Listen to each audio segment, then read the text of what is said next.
Profesor Malamuda, hay noticias del Brasil. Esta semana una corte de apelaciones de Porto Alegre, integrada por 3 magistrados, votó unánimemente en favor de confirmar una condena por un caso de corrupción contra el expresidente Lula da Silva, y no solamente de mantener la pena prevista en la condena inicial, que eran 9 años y medio de prisión, sino de ampliarla a los 12 años. Todo esto como consecuencia de que el presidente Lula, o una sociedad de la que forma parte el presidente Lula, recibió un apartamento de una compañía llamada OAS, una compañía por la cual intercedió Lula ante Petrobras, la petrolera brasileña, para que se consiguiera varios contratos.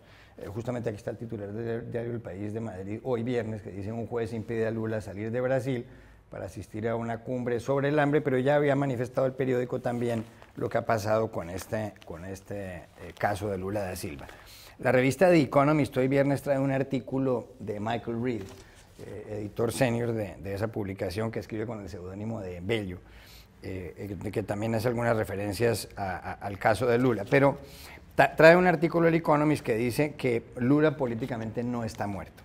Aunque durante el gobierno del CEP aprobó una ley que se llama Ficha Limpia, en donde dice que quien ha sido condenado no puede tomar parte en las elecciones, no puede ser candidato, pues todavía queda un plazo casi hasta el día 15 de agosto para que se tome una determinación con respecto al caso de Lula. Podrían llegar a cambiar candidatos los partidos políticos hasta el 17 de septiembre. Las elecciones son el 7 de octubre, las presidenciales, y Lula en las encuestas tiene más del 35% y supera casi por un 15 o 20 puntos a Jair Bolsonaro, que es el candidato que está de número 2, que es un candidato de derecha. La pregunta aquí es: ¿está muerto políticamente Lula o no? No, Lula evidentemente no está muerto políticamente. Yo coincido en ese punto con Michael Reed. La cuestión es que, si bien no está muerto políticamente, la cuestión es cuál es su futuro político, que es diferente. Y evidentemente en buena medida va a depender de si puede presentarse o no a la elección. Lo que dice la ley Ficha Limpia es que si un tribunal colegiado de al menos 3 miembros, como fue el caso del Tribunal de Porto Alegre, confirma o dicta una sentencia vinculada a un caso de corrupción, automáticamente la posibilidad del condenado de participar en la actividad política cesa. Aquí evidentemente hay diferencias de interpretación, hay quien dice que esto puede ser recurrido a la justicia, hay quien dice que no. Veremos qué es lo que ocurre en ese sentido.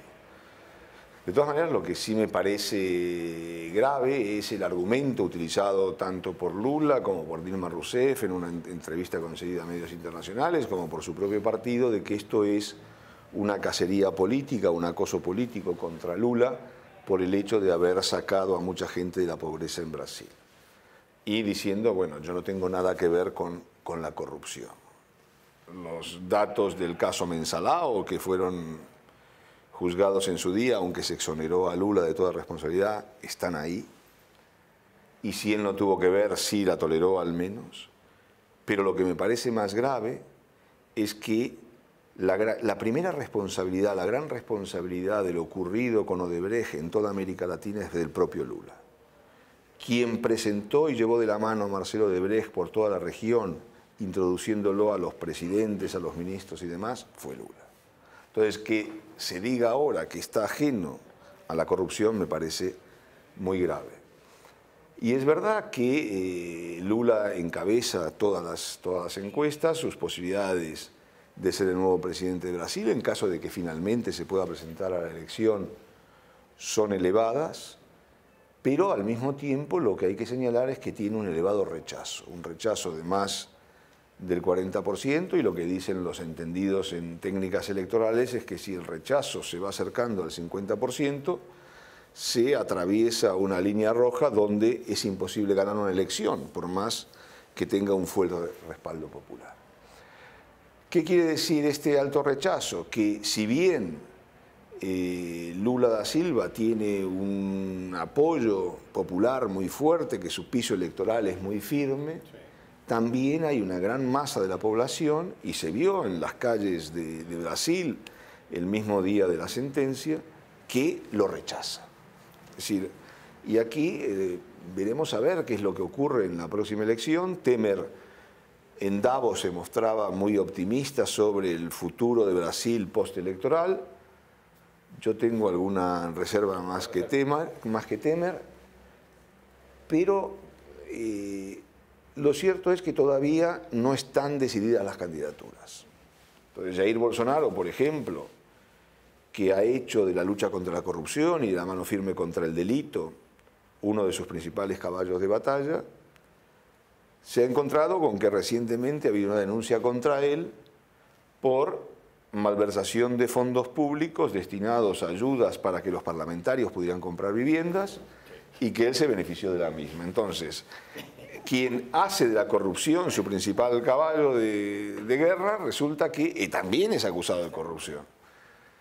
Y eso es algo que corta y es como una buena parte de la clase política brasileña, de los diputados y senadores brasileños, y no hay quien se salve, ¿no? La verdad es que da risa para que no dé tanta pena, porque realmente el plan social para ayudar a la compra de viviendas a los legisladores es increíble. O sea, si eso no es comprar voluntades, por decirlo claramente, ¿de qué se trata?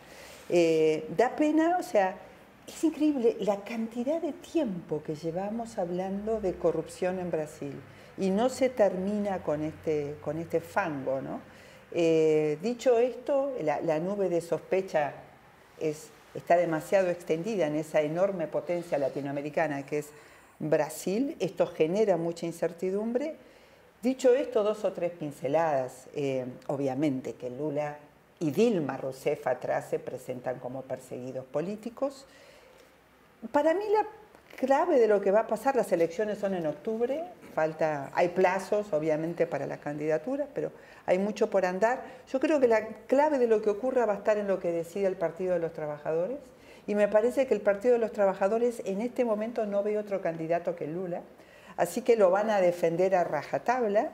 Dilma Rousseff obviamente le da su apoyo, Dios los cría, el viento los amontona, y allí va la candidatura. Es increíble también la sorpresa, ¿no? Cómo hablaba Carlos Malamud de la responsabilidad por Odebrecht, que ha sido una mancha de corrupción por toda la región, y lo agarran. Esto para mí siempre son esas cosas de la historia. Lo agarran a Lula por un departamento de 2 ambientes, más o menos, por 2 habitaciones. No, es un triplex, pero bueno, con piscina. Sí, es un triplex. $1.200.000. Pero quiero decir, en la montaña de corrupción es un mínimo, y lo agarran por esto. Parece un caso de los intocables, ¿no? Y es esto, es la corrupción que sigue atrapando. Y ellos hablan obviamente de persecución política. ¿De qué otra cosa van a hablar?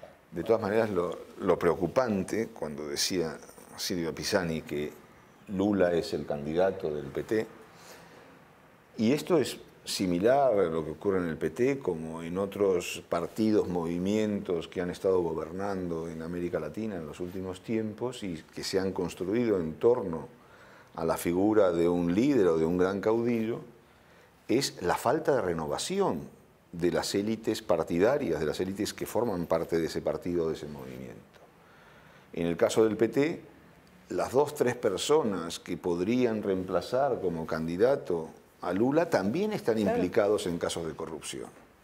Entonces, no ha habido una verdadera renovación de la dirigencia, no ha habido una regeneración del partido desde dentro que permitiera llevar nuevos rostros, nuevos aires a la política y permitir que a partir de ahí sea el propio país el que se reconstruya y el se regenere.